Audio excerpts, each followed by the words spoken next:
আসসালামু আলাইকুম viewers, SD কিচেনে সবাইকে জানাই স্বাগতম। আজকে আপনাদের সাথে একটি সুজির হালুয়া বা বরফি রেসিপি শেয়ার করছি। আশা করি আপনাদের সবার ভালো লাগবে। তো চলুন মূল রেসিপিতে চলে যাই। সুজির বরফি তৈরি করার জন্য এখানে আমি নিয়ে নিচ্ছি 3-4 কাপ ঘি। ঘিটা বেশি গরম করা যাবে না, একদম লো আঁচে রাখতে হবে। দিয়ে দিচ্ছি 2টা এলাচি দিয়ে একটু নেড়ে নেব। আমি দিয়ে দিলাম 1.5 কাপ সুজি। আপনি চাইলে বাড়িয়ে কমিয়ে নেবেন। এখন আমি নেড়ে দেব।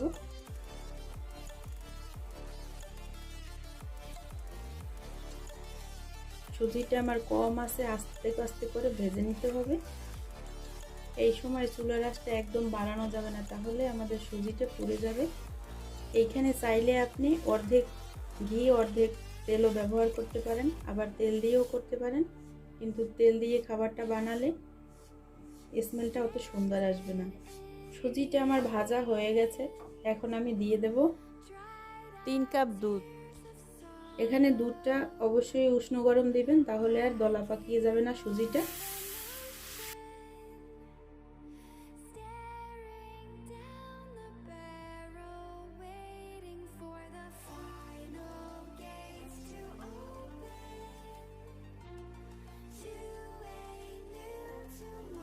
এই পর্যায়ে দিয়ে দেব সামান্য পরিমাণে লবণ।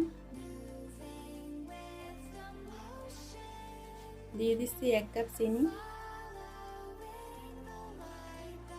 পানিটা একটু বুঝে দিতে হবে, কারণ পরবর্তীতে চিনি অ্যাড করার পরে চিনি থেকে আবার পানি বের হবে, ওই জন্য পানিটা একটু পরিমাপ মতো দিবেন।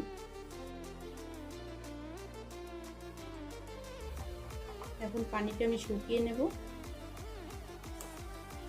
এই পর্যায়ে আমি দিয়ে দিচ্ছি খুবই সামান্য পরিমাণে একটু গুঁড়ো দুধ, একটু ফ্লেভারটা ভালো আসার জন্য।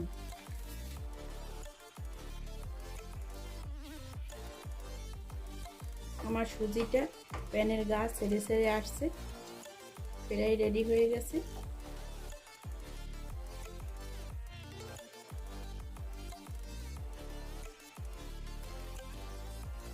এই পর্যায়ে দিয়ে দিছি কিছু বাদাম কুচি, কাঠবাদাম, পেস্তা বাদাম। আবার একটু নেড়ে চেড়ে মিশিয়ে দেবো আমি বাদামগুলো। আমি এইখানে একটি সার্ভিং ডিশ নিয়েছি আর ভিতরে একটু ঘি ব্রাশ করে দিয়েছি। এখন দিয়ে দিচ্ছি সুজি, এরকম চেপে চেপে বসাতে হবে।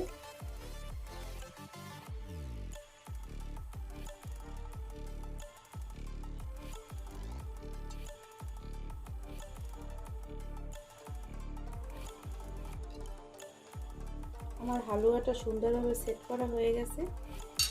এখন আমি দিয়ে দিচ্ছি কিছু বাদাম উপর থেকে, এভাবে একটু বসিয়ে দেব।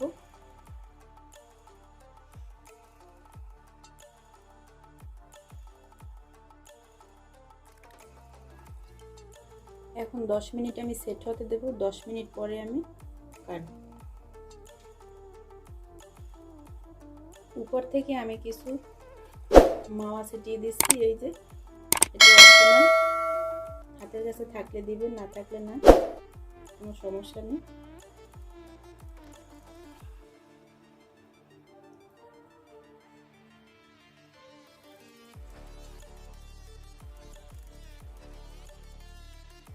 বরফিটা আবার সুন্দরভাবে কেটে নিয়েছি। এই যে দেখুন কতটা সুন্দর আর কতটা মজাদার, হেভি টেস্টি। না ট্রাই করলে বুঝতেই পারবেন না যে বরফি এত সুন্দর বাসায় তৈরি করা যায়। ভিডিওটি ভালো লাগলে অবশ্যই একটি লাইক এবং সাবস্ক্রাইব করবেন। আল্লাহ হাফেজ।